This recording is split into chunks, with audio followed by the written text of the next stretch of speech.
freewheeling cavalcade of circular motion, thus defined by the octagon table of double-wide mental introspection and dedicated utilitarian outward thinking in defense of zero content. Translation: we ain't got nothing.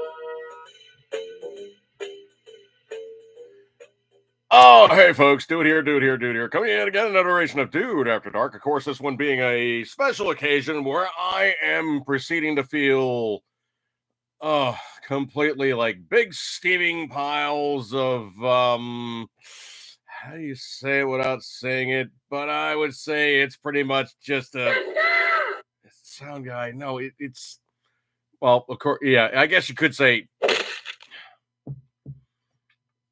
caca. Sound guy, stop. Okay, we're trying to reserve the caca for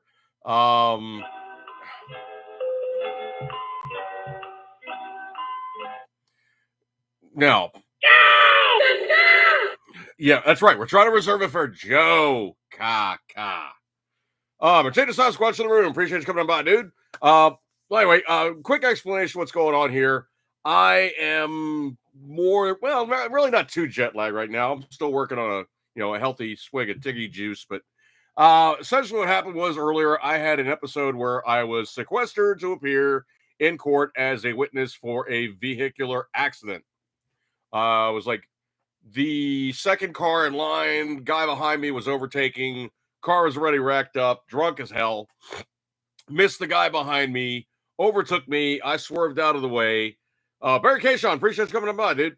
So like I said, basically swerved out of the way, he missed me and pitted the pickup truck in front of me, sent him into oncoming traffic, and where it happened was there's a over water bridge that's kind of like the access to my area of Baltimore County.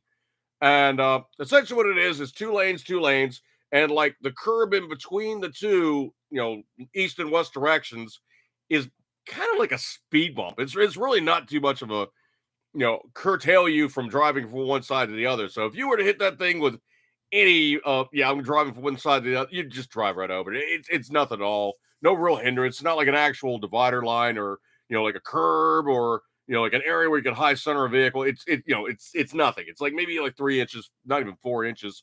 And so this dude basically got booped and went splat right into the retaining, the wall on the other side of the bridge.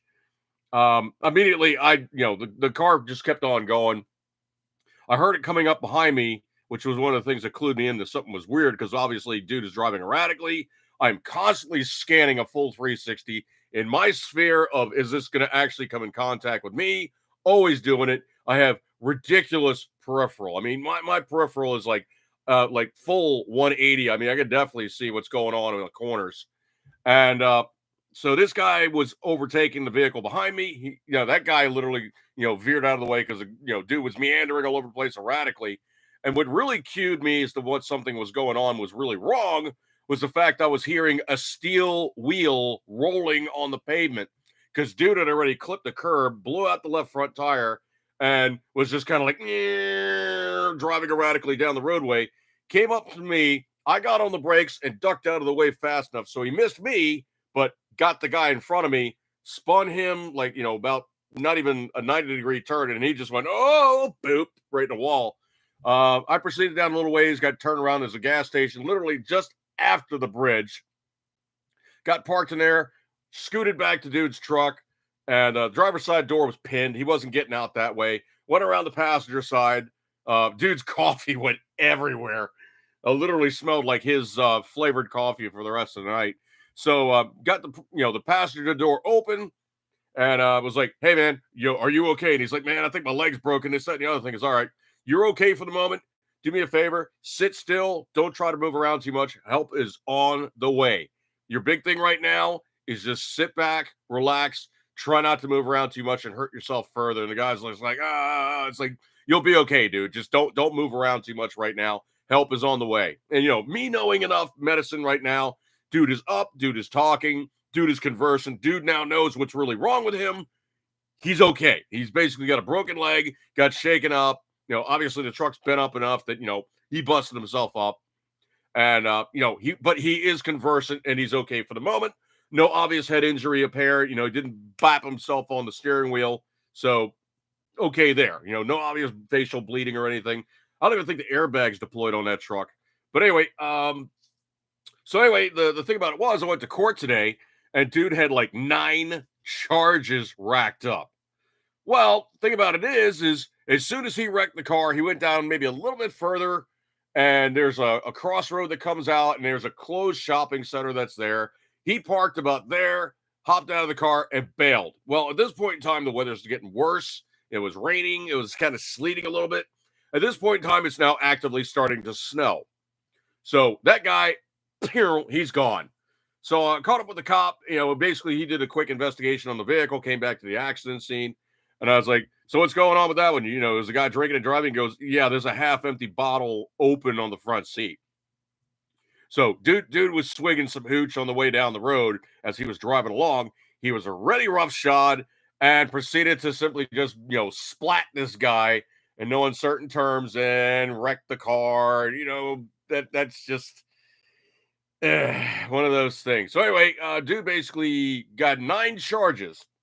However, because placing him in the vehicle was at best circumstantial, and I know the phrase, I'm sitting in court, this is me being up after like 20 some odd hours, and I'm sitting in court, and they're like, okay, looking at the charges as they are, we're going to null process them, this, that, the other, which means essentially we're not going to go any further. We're simply just going to take them off the books, and those charges are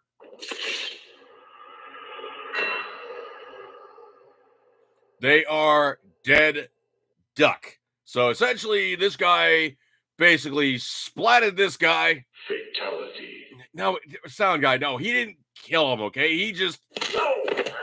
Yeah, that's pretty much what he did. He really just yeah, and hopped out of the car, boogied off, and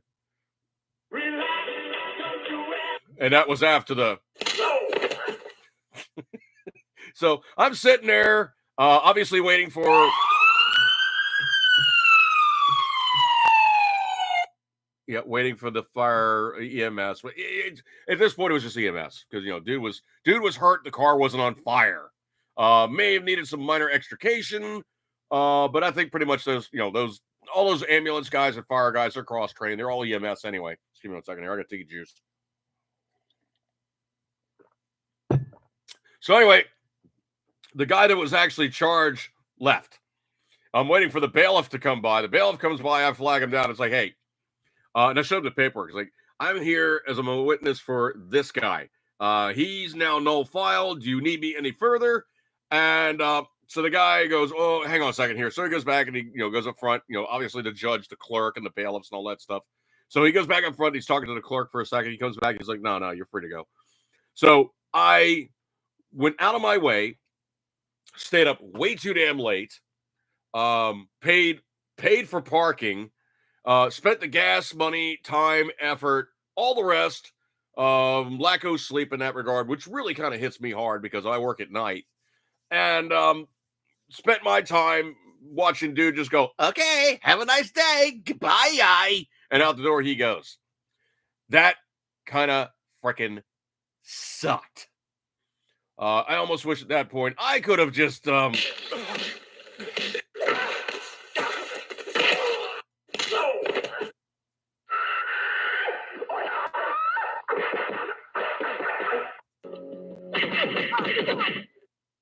yeah, that's really what I wish could have happened because if anybody really truly deserved a bit of Come on, squeal. But I pooped from there. Yeah, he really deserved more than a little bit of that.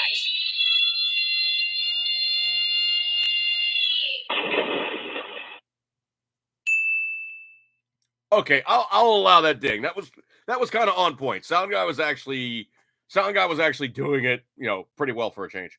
So let's see. Scrolly.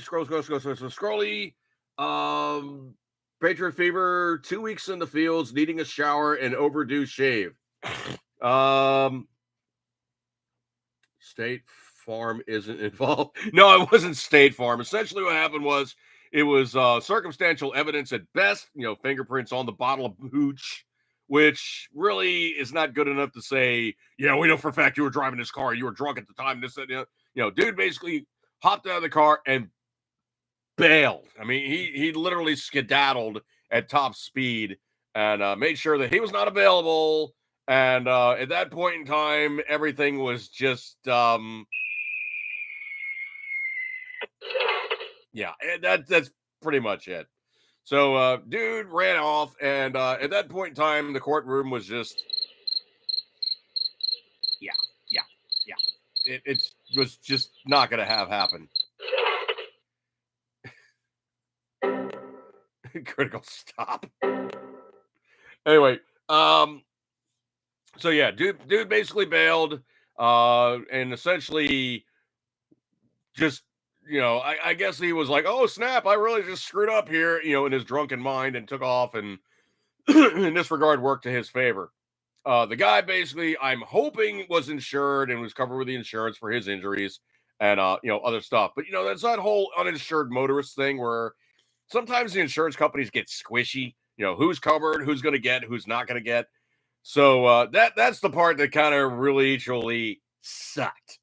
So anyway, I was now dealing with that stuff and just oh yeah, it was definitely rare in court. I was just really just yeah, big time rare. Just sitting there going, this is stupid. I literally was taking my phone out, and dicking around on my phone with, obviously the sound turned off because I kind of had a feeling this was going to be a long drawn out affair, and hopefully, dude gets stuck with the charges.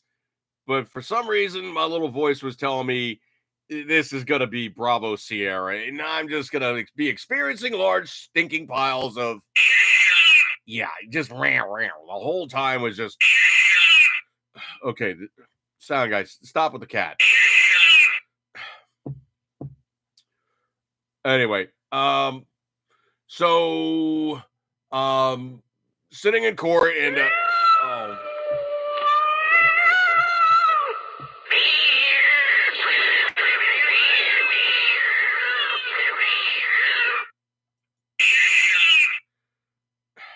Why are you suddenly going? Never mind. He's going on with cats now.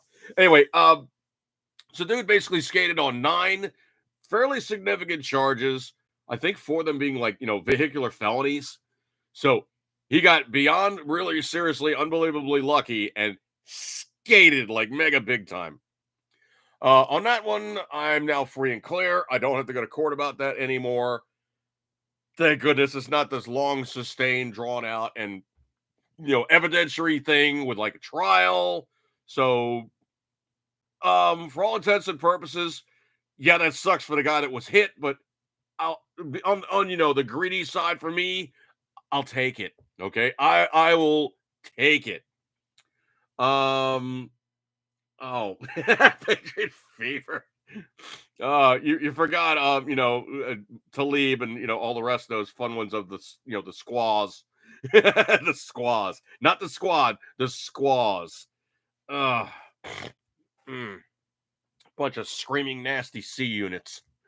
Take the I out of that word to get what I'm really trying to say here. Bunch of screaming nasty C units. Anyway, so scrolly. This one I find to be completely very, very interesting. So with the Trump trial going on, one of them, Michael Cohen has literally shot himself out of the water. I mean, there's no other way to really say it. This one coming on PatriotJournal.com. So Michael Cohen has a bombshell confession, and he just admitted to a crime that he did in court. So from Just the News, on his final day of questioning, Michael Cohen has admitted that he stole money from the Trump organization because he felt like it was owed to him. This is a lawyer type taking the cash, and that's really kind of bad juju. You don't no, you don't no. You don't take the cash and think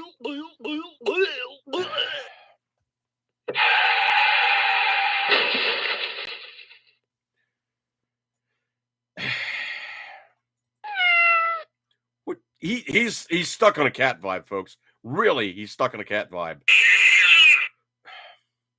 What the are you doing, sound guy?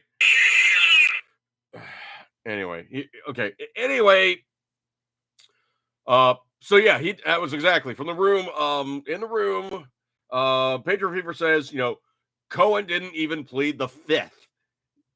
Basically, stating, I plead the fifth. I'm not going to say something that's going to further incriminate me. He spoke. Skipping. What an utter bleeding, blanking. I'm running out of bees here. Bleeding, blanking, blabbermouth, baldered ass BSer blew himself out of the water. So anyway, in 2017, the Trump organization owed technology company Redfinch $50,000. Cohen helped facilitate the transaction, asked for a $100,000 reimbursement, quote, grossed up, end quote, to account for taxes from the Trump organization. However, on the stand Monday, Cohen admitted he stole from Trump, only paying $20,000 to Redfinch and pocketing the remaining $60,000 for himself. So the man with the key evidence to doom Trump admitted to stealing from Trump, then can't in any way help the case against Trump. Oh, okay. That can't in any way help the case against Trump. It can only convince jurors that this man is untrustworthy. Even CNN has said the crime that Cohen admitted to is worse than what Trump is on trial for. From the Post-Millennial, CNN From the Post-Millennial, CNN senior legal analyst Ali Honig on Monday noted that the star prosecutor's witness in DA Alvin Bragg's case against Trump, Michael Cohen, is guilty of, quote, more serious of a crime, end quote, than Trump is alleged to have committed. Well, there's that whole other thing, too, is also he's been lying his ass off on the stands trying to throw Trump under the bus, and it's not going to work out for him. If nothing else, I really, truly hope that Cohen gets disbarred. I mean, at the very, very, very least, you simply say this guy is so disreputable and is such a steaming pile of sound guy. How would you say it without saying it and be very, very, well, not nice in the process, but pretty snarky about it? What would you say he's a stinking pile of? Yes, a big stinking pile of. Yeah. So anyway, this piece of big stinking. Oh. So you basically you dropped the pile of Got it. Thanks, sound guy. So essentially, sound guy is saying that Michael Cohen is a big steaming pile of. Yeah. Anyway. Yeah, a big stinking pile of caca splat. Oh, stop. No golf clap, okay? Stop that. Stop. Oh my. Anyway, so it could be said that the whole bit about him pulling that stuff is big stinking piles of right. So, he is more than likely going to be experiencing some court-style bull splat. The second one I think is more appropriate than the cat. No. The second one. That one I think is more appropriate. Okay. Why do you always do the ricochet? Okay.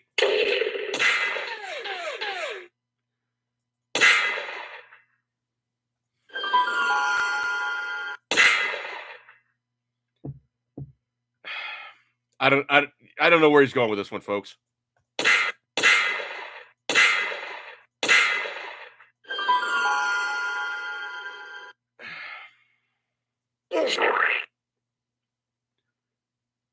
He's in a groove, folks.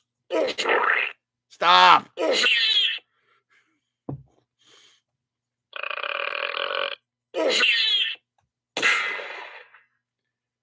He's been drinking. That's all I got. He's been drinking again. Anyway, so basically he's pretty much painted himself into a corner. He's now shown himself as being, well, a thief. And if you think about it, $60K, that's a felony. Okay. You just admitted to committing a felony, stealing from the guy you work for. Yeah. Speaking of large, stinking, hairy piles of correctly stated, we're going to say this for a change now. We're talking about correctly stating it about the guy involved. We're talking about. Oh, no. He did the classic move. You need to do it more classy, sound guy. The name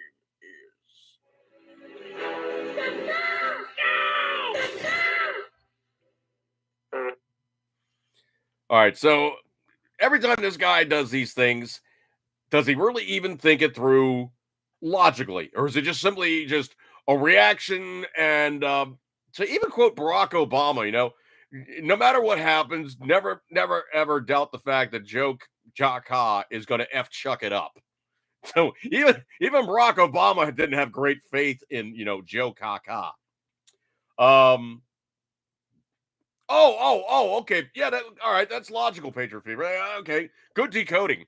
Patriot Fever says, sound guys ricochets, bullets splatting on steel is Cohen's ricochets can't hit the mark. Good stuff. Okay, I like that. That's a good interpretation and a good decoding of somebody's sound style drunken ramblings of Come on, squeal. Don't want to come. Do not come. She's gone from suck to blow. Do not come.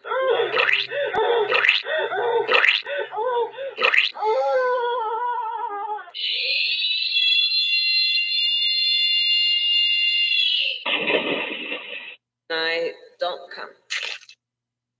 Lord help us if she ever gets in office. I'm coming. No. That's enough. Stop. I hit the button that time. Stop. No more Kamala driving the jackhammer.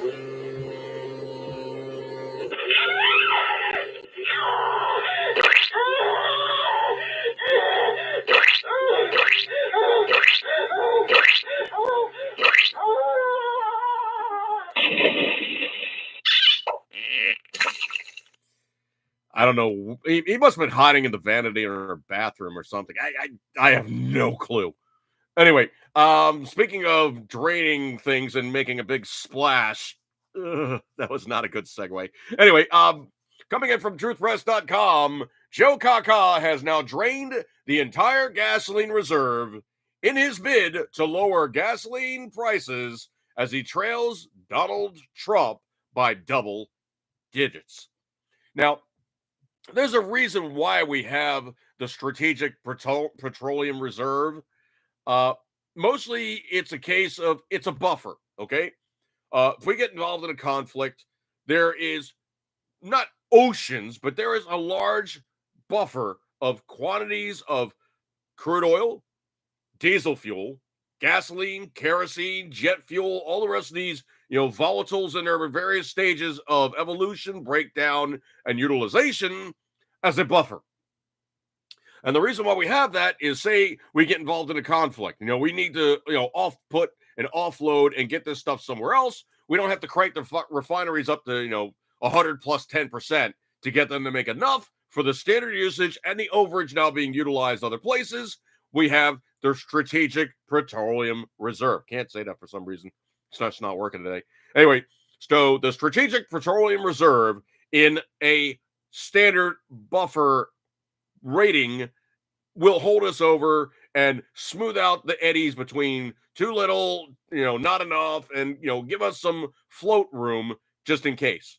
Now, the dirty little secret is if you know your history. So December 8th, 1941, we were struck by the Japanese in Pearl Harbor.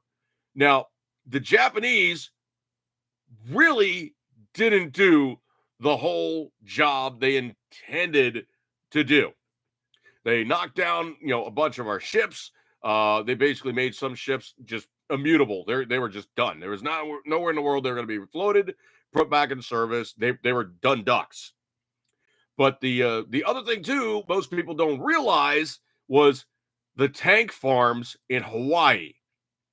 Now, if you know geographically where Midway is and Guam is and Hawaii is, they're jumping off points. So for the campaigns that happened down in those areas and the stuff that was going to be infrastructure to support those things, it was already staged close.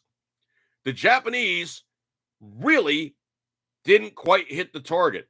The tank farms that they could have hit in Hawaii would have done a huge amount of damage to our war effort because all that aviation fuel, all that gasoline, remember, we weren't using a lot of diesels back then, but all that gasoline, all that aviation grade of gasoline, all that stuff was already forward cached.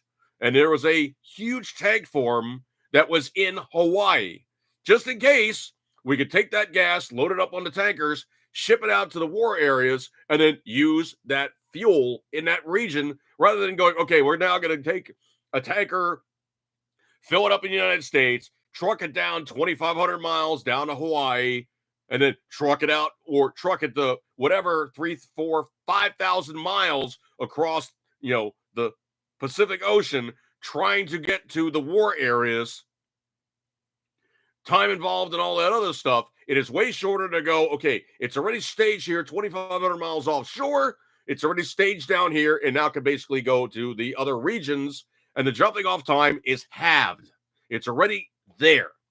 So the Japanese did not hit the tank farms to any great degree in Hawaii. And that was a major shortfall, and huge mistake on their part. So that left us obviously down some ships and what have you.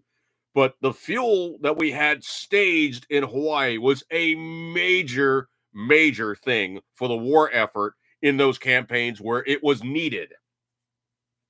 And it's really something that I think that, later on the military guys were looking at going, yeah, they kind of really, they screwed the pooch on that one. If they'd hit that stuff, they would have really taxed us interminably to get the fuel where we needed it to be. It would have really reduced our ability to strike further, would have really reduced our ability to run the bombing missions. Of course, the fighter groups, all that stuff. Not so much the ships. The ships were running on what's referred to as bunker fuel. So literally, it's almost tar. It's just absolute crap stuff. But that's why you saw those ships back then smoking like chimneys, is because they're running this really BTU dense, but bunker fuel it's just nasty stuff. And you got to heat this stuff up to 140 degrees to even get it to flow. It's really like trying to burn shortening. It's just nasty, nasty, nasty stuff. Anyway, so Biden in his infinite wisdom has drained the strategic petroleum reserve of gasoline. So their article now reads, back in March, reading the mammoth 1050-page bill that was meant to avert government shutdown was yet another pork free-for-all bonanza, authorizing $1.7 trillion in discretionary spending. We stumbled upon something that was truly shocking, that Biden single-handedly drained half of the U.S. Strategic Petroleum Reserve to avoid obliteration for Democrats in the 2022 midterm elections. Congress had snuck in a provision that would sell off and shutter the Northeast gasoline supply reserve, a move that would perhaps keep the gas prices lower for a day or two, but would leave the entire continent Northeast defenseless to any true environmental catastrophe or shock. We were so dismayed by the inclusion of particular text, we wondered if anybody hadn't put it there and solely for the benefit of America's enemies. Because nobody in the right mind, not even the illegitimate senile occupant of the White House, would ever pursue short-term gains at the expense of potentially disastrous long-term consequences to an entire nation. Well, they did. They did. Scroll. I got a lot of memes in here. That's part of the problem sometimes. This one, I think, is absolutely beyond badass. This guy is thinking it through, and he's doing the good work. So what happened is this guy has a place, and it's called Night Fire Barbecue, and it's in Searcy, Arkansas. So what this guy did, and this is kind of just a meme picture, but I could draw something from it. So what the guy's doing is he's literally in all his fryers, he's pulling out all of the seed oils, all that crap that is just horrible for you. I mean, if you know anything about like seed oils, the absolute worst ones you can be eating are obviously grapeseed, soybean, corn oil. Any of these just artificial elements where they partially hydrogenate oil and make it into a quote unquote shortening, or make it into a hydrogenated oil where they literally take the molecule and they snip off part of it and it becomes a oil that doesn't go rancid as easy. And the other thing too is also when they fry with this stuff, how many cycles do they run it through before they finally pitch it off? Well, that's just horrible, nasty, icky stuff. So what's this guy doing is he's pulled out all those seed oils that are normally used for frying, and he's replacing them with beef tallow. Now, anybody that's old enough that actually was around for it, the Kaka needs to retire. Yeah, Kaka definitely needs to retire. So anybody knows that classic McDonald's French fries used to contain beef tallow. They weren't fried in it, but the fries contained beef tallow. And it is night and day what those French fries tasted like years ago to what they taste like currently. I can't eat the French fries now. To me, they just taste like a chemistry exam, and they're disgusting. Excuse me 1 second here. If they even get cold, they're inedible. It's just absolutely disgusting. Excuse me 1 second here. So anyway, cooking in beef tallow. You have the classic elements therein of, obviously, it is a naturally occurring oil. Obviously, your body can metabolize this oil. What normally has happening with any of these seed oils, it is partially hydrogenated stuff. Trust me, I'm an example of eating that crap. What it does to you is it's literally one of the worst things ever for your arteries. It goes into your arteries through your bloodstream, and it proceeds to irritate your blood vessels. Well, your blood vessels get irritated. They have to try to fix the problem. How do they fix the problem? They put up plaque. They put up calcium adhesions. All that stuff then starts plugging up the works. Before you know it, your arteries are completely blocked. Don't ask me how I know. I actually got replumbed. So I got some of that fixed up in the past, and I try to keep it to an absolute bare minimum nowadays, where most of the oils and any fats that I try to consume, I almost always try to say, like, I always want like meat based, or I want to have something that is going to be olive oil or butter. All of those things are things that your body knows what to do with. Sorry, we haven't changed much in the last couple 100,000 years. That's pretty much what we grew up eating. So that's pretty much what you should be continue to be eating. So this guy in the Night Fire Barbecue in Searcy, Arkansas, or it might be Arizona. Hang on a second. let me keep myself honest here. I think it is actually Arkansas. Keep myself honest here. Sorry. It's Arizona, not Arkansas. It's Arizona. I forget what Arkansas is. It's not AK because that's Alaska. Anyway, so that's in Searcy, Arizona, and this guy's using beef tallow. You know what? That's going to be one of those things that, man, if nothing else, it's going to be scrumptious. Because I can tell you for a fact, duck fat fries, yum, just yum. Page reviewer, yes, bacon grease. Yeah, peace, love, and bacon grease. Good stuff. So scrolly. More memes. More memes. If you guys look on my page, you'll see what's going on. More memes. This one is looking very, very interesting, of course. This one coming on AmericanJournalDaily.com. So there's a Memorial Day report that has stunned DC. President Kaka is left absolutely speechless. It is coming in from Breitbart. Memorial Day marks about 6 months before voters head to the polls, and the presidential campaign is beginning in earnest. Former President Donald John Trump holds a national lead over President Joe Kaka, reversing his lead from Memorial Day 2023. So the Harris x Harris poll. So I guess that would be Harris, Twitter, Harris poll. showing Trump +8, and this is May 15, 16 on 2024. Echelon Insights are showing Trump +5, May 13, 16, 2024. YouGov, which is, I got a Thor's hammer here.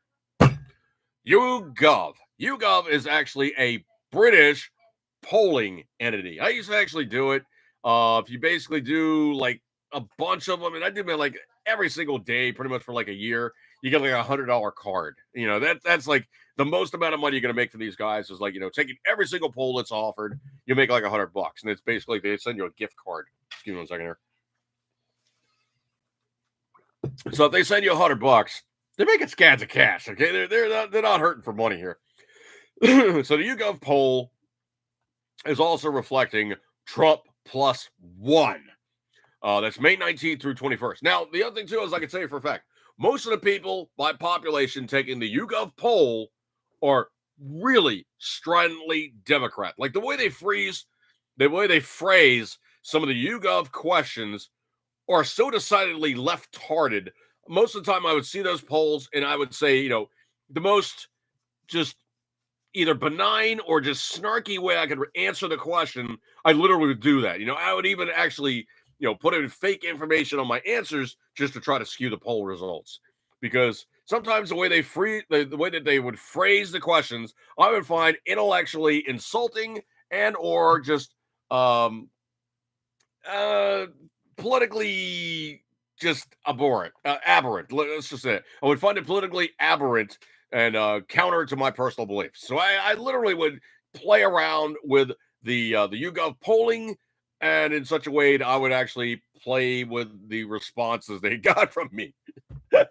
Me being me, you know, that's just how I am. So anyway, scroll, go into the article itself. Swing state polls we come out of months with damning news for Biden. States he won in 2020 needs to win this year are turning on him. So what about nationwide? How do the mainstream media polls gauge the upcoming election? Last year, this time, Biden had a slight lead. Now Biden's Democrat allies are getting very nervous. According to multiple nationwide polls, Donald Trump is now leading Joe Biden to the 6-month mark. Trump is even outside the margin of error, but 2 of these polls beating Biden by 8 points, according to Harris, and 5 points, according to Echelon Insights.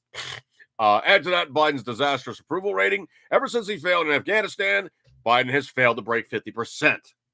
This Memorial Day has been a dismal 35%. It was 38% last year. Historically, presidents must have 50% approval if they wish to win re-election.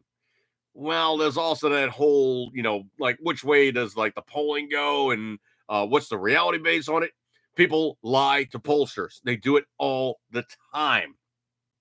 The other thing, too, is also if you look at like, you know, the Wisconsin election results where it's graphic. All of a sudden it's spiked. That's aberration, and that shows chicanery, and that's not normalcy because normally you don't have a spike like that in election results ever. Let's see. Trump is improving position despite widely publicized indictments and numerous liberal prosecutors. The mainstream media has gone out of its way to hammer Trump over these cases, yet voters appear to think that these cases are biased and unfair. They seem to be helping Trump rather than hurting him. Well, even the black guys are saying, yeah, man, they're treating him like our favorite N-word, you know, or they're treating him like a standard N-word. You know, they're treating him like the way we get treated. You know, the N-word can't catch a break. You know, that's what I'm hearing, man, on the street, you know? And I think it's actually kind of funny because they're like, you know, they kept going on and on about Clinton as the first black president. Well, it might be actually Donald Trump might be the actual first black president because this guy is being treated like the way that the blacks see themselves being treated in society at large. Being unjustly screwed over in the legal system, as it were. Meanwhile, Biden is flailing when it comes to the crisis in the Middle East. Progressives who are siding with anti-Israeli groups have abandoned Biden and his meager support for the Jewish nation. And moderates, including most Americans, are shocked to see Biden become increasingly hostile to Israel. Add to that Biden's border crisis, roaring inflation, and cognitive decline. He's in very big trouble. All the big dollar donations in the world might not be enough to salvage his administration. Yeah, that's kind of the way it is. Happy birthday, Little Patriot 3. Happy birthday, Little Patriot 3. Happy birthday, Little Patriot 3. Happy birthday, Little Patriot 3. Happy birthday to you. Anyway, scrolly. This I gotta be really careful here how I phrase this woman. But this anti-Jew a-hole pipes up yet again. From the Post-Millennial, New York's Mike Lawler has called for the removal of Progressive Representative Rashida Tlaib, Democrat from Michigan, after she gave a speech at the People's Conference for Palestine, an event which received funding and support from U.S. designated terrorist organizations. So Japan, Canada, and European Union have also recognized the Popular Front for the Liberation of Palestine to be a terror group. Following her remarks and revelation, the conference was supported by a terrorist organization. Representative Mike Lawler, Republican from New York, called for Tlaib to be, quote, removed from Congress immediately, end quote, saying that, quote, associating with and speaking before groups that are funded by U.S. designated terrorist organizations is disqualifying, end quote. A sitting member of Congress, Rashida Tlaib, was a speaker yesterday at the, quote, the People's Conference for Palestine, end quote, which is funded and supported by the Popular Front for the Liberation of Palestine, a communist terrorist group, which is headquarters in the Syrian capital of, hang on a second, I gotta click a Twitter link here. Hang on a second here. I'm trying to make this thing work. I really should have just drug this out, but unfortunately I just grabbed half of it. Oh,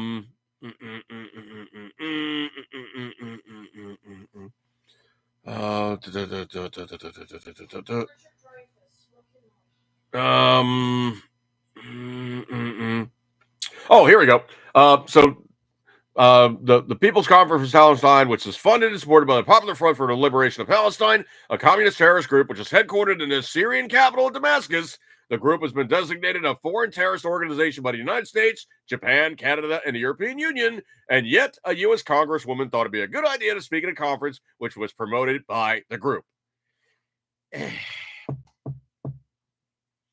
So she spoke at the event, which quote-unquote people are these, you might ask. Not Americans, seems to be true. The event was funded by the Popular Front for Liberation of Palestine, communist terrorist group operates out of Syria. The United States, Japan, Canada, EU designate this group as terrorists. Yet this event is able to receive funds from them, and Representative Tlaib gladly spoke at the event. So Lawler saying speaking for the groups is funded by terrorists is disqualifying, but it's unknown if Congress will actually do anything to her. Both Republican Democrats legally removed George Santos over accusations, and he hadn't been convicted of a crime yet. But Tlaib's getting a straight shot, and she's able to do these things.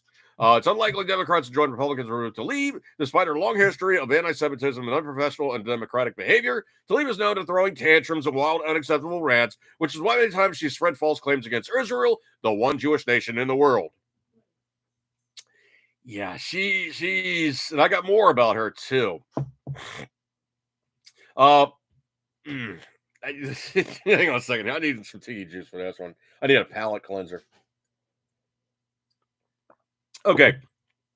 Classically, people always tend to mix these two holidays up. And we're speaking on Veterans Day and Memorial Day. So it can be very simply stated as this. Veterans Day are the guys who are still with us. They are the guys who are foreign war guys, or they've done things to support the country. They are members of our military who served honorably, and they're still alive, okay? That's celebrating those guys is Veterans Day. Memorial Day is the guys who are not alive. These are the guys who, did the ultimate sacrifice and passed on serving the nation in ultimate sacrifice. That's Memorial Day. So, who do you think can't get the act right? Well, we're talking about, yet again, the squaws. I'm sorry, the squad. Yeah, so they can't get it right. They can't do it correctly. Why? Mostly because, typical liberal progressive socialists, they filled their brains with left-hard BS and not actual knowledge. So, squad member, this is Patriot Journal. So a squad member makes a humiliating mistake, then gets wrecked by fact-checking patriots. Last weekend, millions of Americans celebrated Memorial Day while they're out grilling and spending time with their family. Then remembering those who gave the ultimate gift for their liberty. Memorial Day is when Americans remember those who died defending the country. On that day, many politicians post messages to capitalize on the moment. Often they say something to commemorate soldiers who died to protect the country. Even liberals could squeeze out a few patriotic words honor the fallen. However, and this is me saying however, squad member Representative Ilhan Omar took to social media to post something about Memorial Day, but it seems she didn't fully understand the point of the day, and users were quick to call her out. From Daily Caller, Minnesota's Democrat Representative Ilhan Omar mixed up holiday practices in a tweet Monday about Memorial Day, causing a backlash on Twitter. I should hope so. Quote, on Memorial Day, we honor the heroic men and women who served our country, who owe them more than our gratitude. They have more than earned access to quality mental health services, job opportunities, housing assistance, and benefits they were promised. The Minnesota Democrat tweeted. The tweet appears to have been deleted. So Representative Omar received a message on Memorial Day calling for better services to men and women who served our country. Not a bad sentiment on his face, except she claimed Memorial Day was about honoring living service members and used that to call on more benefits to be given to them. Yeah, you know what? Those dead guys, we really need to spiff up their, their headstones, make sure the grass looks pretty, make sure there's flags. They need to get those mental health benefits that, everybody needs when they're dead. So users are quick to point out a mistake. Memorial Day is not about living service members in the armed forces, but those who died. Quote, oh no, quickly take this down. Just like the faux pas with your Easter message, honoring people who serve their country and give their services is not what Memorial Day is about. This is offensive to those who made the ultimate sacrifice for us all. 1, if you're confusing Veteran Day with Memorial Day. 2, we thought we had a VA for all that. 3, how do you give those things to dead people? Users explained that Veterans Day was when Americans remember living service members who fought in a war. The Congresswoman was confusing the two holidays, which could have easily been corrected by a Google search. Yeah, so Representative Omar has since deleted the post to perhaps avoid further backlash beyond getting the holidays mixed up. Americans might wonder what Omar had actually done to provide those quality mental health services, job opportunities, housing assistance, and benefits. Oh yeah, she's absolutely a strike through the lines for these things on budget stuff and piss and moan whenever it does apply justly. So the Department of Veterans Affairs is notorious for waste and abuse. Congress largely neglects veterans. Under President Biden, a felon Democrat with Omar, little has been done to improve the lives of veterans or help them get access to the benefits she claims they deserve. It's very easy for a politician to post a comment like this online, but rarely do we see members of Congress putting their necks on the line to make it a reality. Remember what I've said countless times?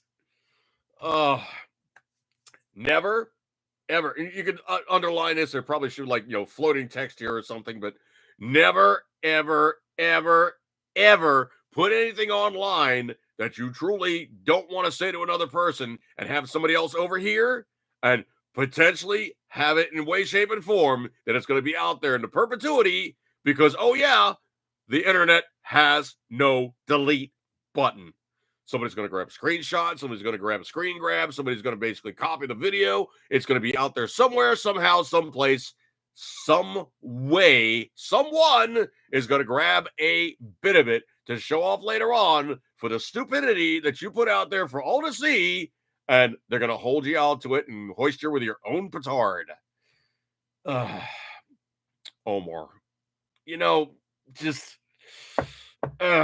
Omar. It's just no other way to say it other than just simply saying her name. Omar. I hope Michigan's happy with the representation that they're getting from her because, with the exception of Dearbornistan, which is really a huge kind of Arab community, Muslim, those guys, whatever. I really truly don't give a hang, what your notoriety is for religious aspects. I really truly don't care. Most of the time those guys are pretty much like, yeah, this is our area. We want to be in our area, stay in our area.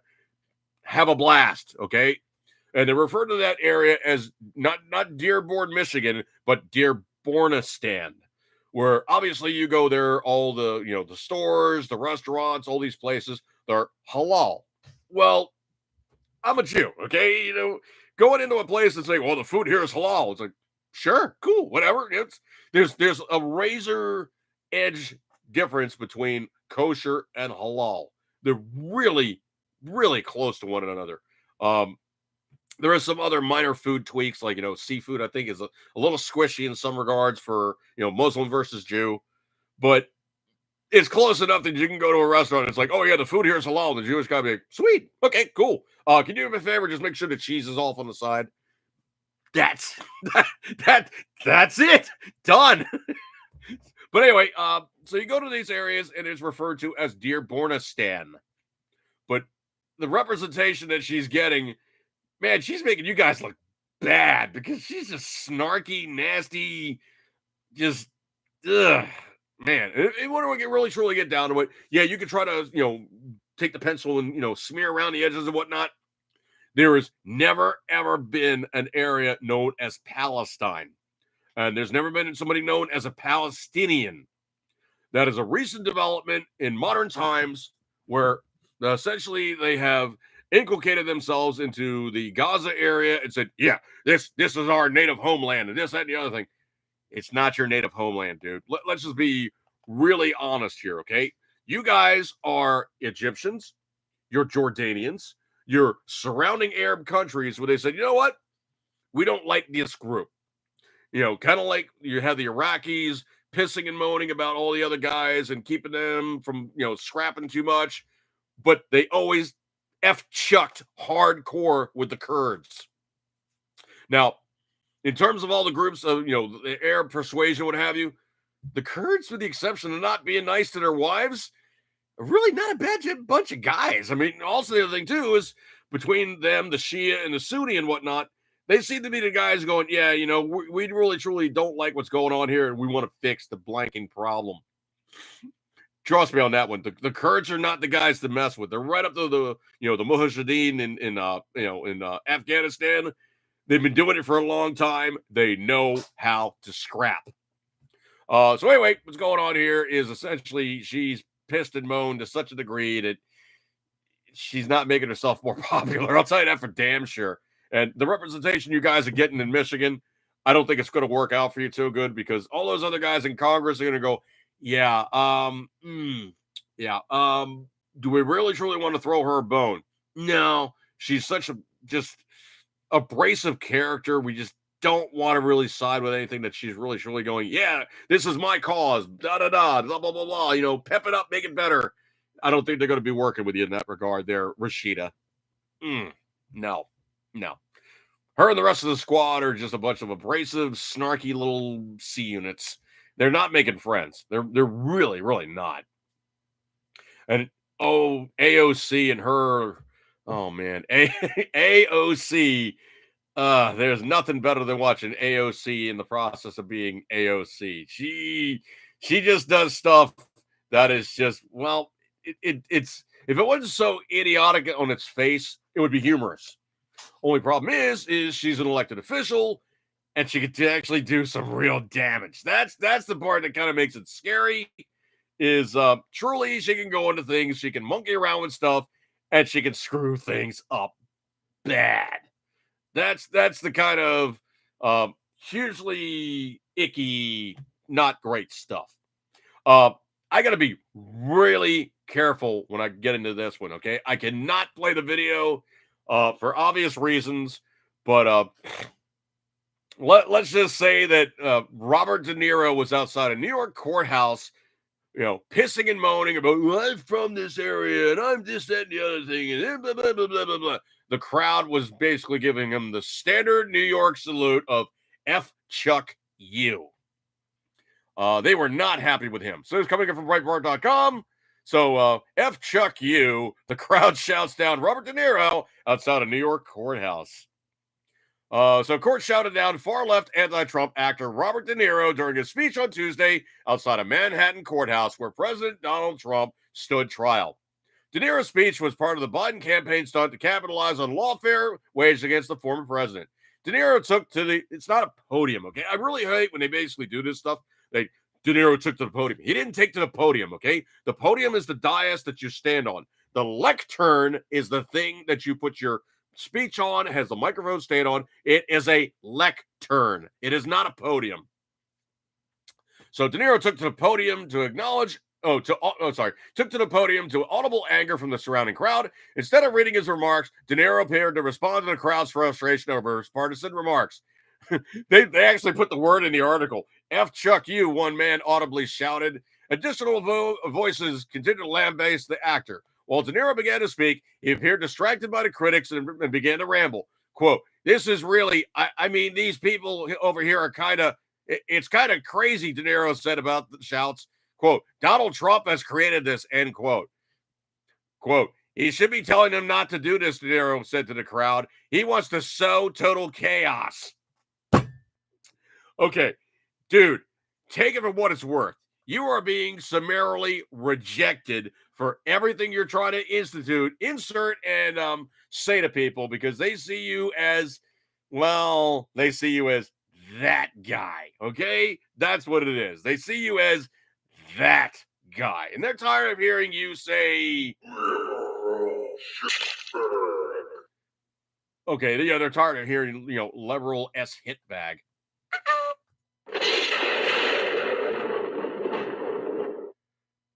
Anyway, so Mr. Mr. S Hitbag, Mr. Liberal S Hitbag, is basically saying stuff that people don't agree with. Dude, in your own head, could you possibly see it as potentially you're saying something that maybe somebody else goes, I don't like what you're saying. You are a... I might have to clean that up a little bit more because that's borderline, okay? But that's your standard New York response when somebody is saying something that you stridently disagree with. You're saying F Chuck you. That's like a New York hello. So even on this one tweet that I'm looking at here, it says Robert De Niro gets shouted down by Trump supporters outside the courthouse, says they shouldn't be allowed to protest at all. Aren't you the guys that keep going on and on about, we need to institute democracy and Donald Trump was trying to remove democracy? If you're silencing your critics, let's see. Freedom of speech, guns, protection, not instituting, making yourself more guilty by stating stuff that keeping your property secure. I'm just going through the amendments here just to keep my my head on straight. You know what? I don't see anything in there in the federal government that says we can control what you say and what groups are allowed to say it. Case in point, the amendments are not restrictions on the public. They are restrictions on the federal government stating you may not do these things. For somebody to be so far outside the mark of, understanding classic, looking at old paperwork and understanding it for what it is, even with, the footnotes there, that's a hard charging liberal, okay? If you don't understand the fact that you have freedom of speech to gather in groups and have political discourse, oh yeah, that is freedom of speech. You can check down the whole list of don't get it, haven't figured it out, don't understand it, all emotion driven. Just that's just socialism, okay? That's not even liberalism. And that's the other thing too, is also the phrase has been co-opted by the liberals because the liberals in England were the freedom fighters. They were the guys fighting against the conservatives who didn't want anything to change. So we flip the script here in the United States, and the conservatives are the guys that basically say, we want stuff to be, entrenched in the founding documents, stating that people have emancipation, freedom of speech, and can do these things with whatever they choose to do with their own property protected from the federal government in its attempts to shut you down. So let's see. The other one is, this one's kind of classic too. Coming in from Breitbart.com. Oh, CNN guest. Prosecution, quote, fell way short of proving the case against Trump. Defense attorney Randy Zalen said on Tuesday on CNN's News Central that the prosecution in former President Donald Trump's business record trial fell way short of proving guilt beyond a reasonable doubt. Host Kate Boldan or whatever, whatever. Burden of proof is important to remind everyone. It's the prosecution, right? They need to prove beyond a reasonable doubt that he commits that Donald Trump broke the law. And you think, listening to all this, you think they fell short. How? Zelen said they fell short because let's start with reasonable doubt. That is a reason. Is that what is reasonable doubt? And it's not simply a doubt based upon reason. Anytime a human being needs to make an important decision in life, you have to have enough information. For example, doctor says you need open heart surgery. Doc, go ahead and schedule. I don't have reasonable doubt. Conversely, I'd say I appreciate it. I need a second opinion. I need more information. That is having reasonable doubt. There is reasonable doubt all over this case. He continued, where is Keith Schiller? Where is Ellen Weiselberg? Why did Michael Cohen get away with stealing $30,000, hold a pity party for him, made $4 million on this? I think he'd be the chief of staff. He's a fixer. If the plumber comes to my house to fix a leak, I could be home. That doesn't mean I know he's doing it and how he's taking it to be, what it's taking to be fixed. Zealand also added, Stormy Daniels, let's hold a pity party for her. Why do we need to know whether or not the former president wore a condom or not? It's simply about, did the former president know about his books, his records, false entries for legal fees? Michael Cohen was his lawyer, getting intent to cover up the election and protect his family. It's everywhere.